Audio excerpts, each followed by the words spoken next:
Reading fiction for craft is a requirement for aspiring creative writing majors.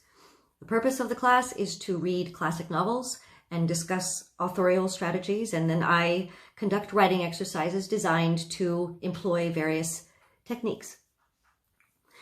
The first novel we always study at the beginning of the fall term is Richard Pevere and Larissa Volokonsky's translation of Crime and Punishment. One of the many things I love about Dostoevsky's masterwork is the way he renders his anti-hero. Discussions about Raskolnikov never disappoint. I am always surprised by who connects with him, especially after he commits the two grisly murders. Gender doesn't seem to have anything to do with it, despite the fact that his two victims are female. The young women in the class jump to his defense as aggressively as the young men, sometimes more so. Turns out Raskolnikov is an equal opportunity sympathy monger.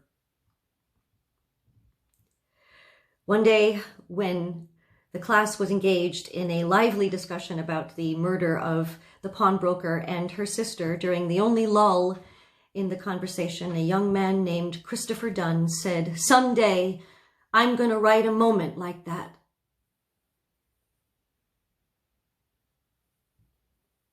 It was the first time he had contributed to the discussion without being solicited. Blurted out from the back row, his statement silenced the class for a solid minute.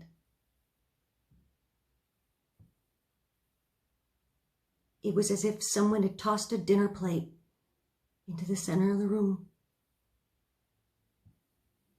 Someday, I'm going to write a moment like that.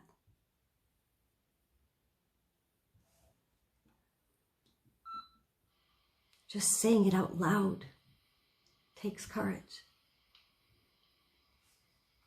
Can I talk to you, Professor Baird?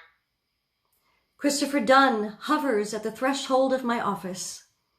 At the beginning of the term, one of the first things I tell my students is that office hours are by appointment only. If it's a bad time, I can come back. Come in.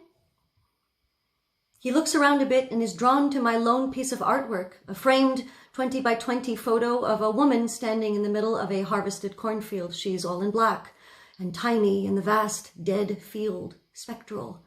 In the distance, there's a water tower with Plano printed on it. That photographer graduated last year. She's currently repped by a gallery in Chelsea. Plano, Texas? Illinois.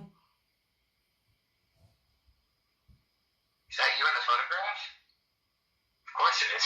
Who else would it? I have no idea who it is. Please sit. Now he's at the height that I'm used to. Do me a favor. Next time you want to stop by without an appointment, at least shoot me an email first.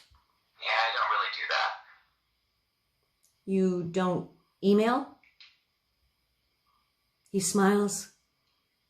He suddenly looks impossibly young, like an oversized 14-year-old.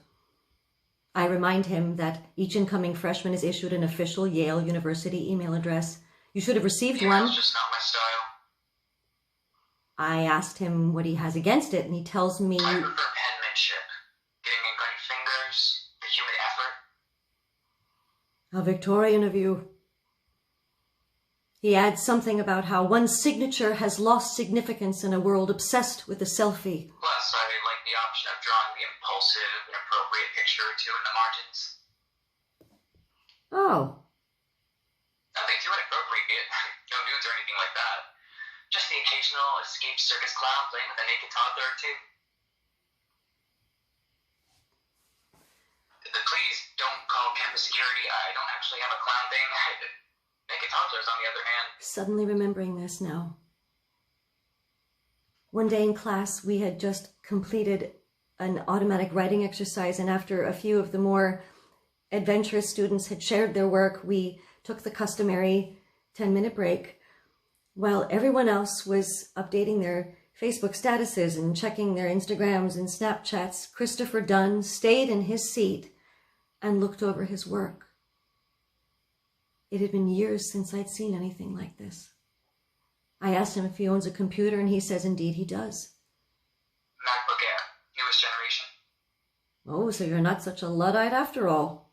I never said I was a Luddite. You just don't like email. It's more hyperbolic than that. I actually hate it. And don't get me started about Twitter. Yes, Twitter. Yes. Twitter's for people who are terrified by the idea of solitude. Although, from what I hear, there's some interesting flash fiction happening on Twitter.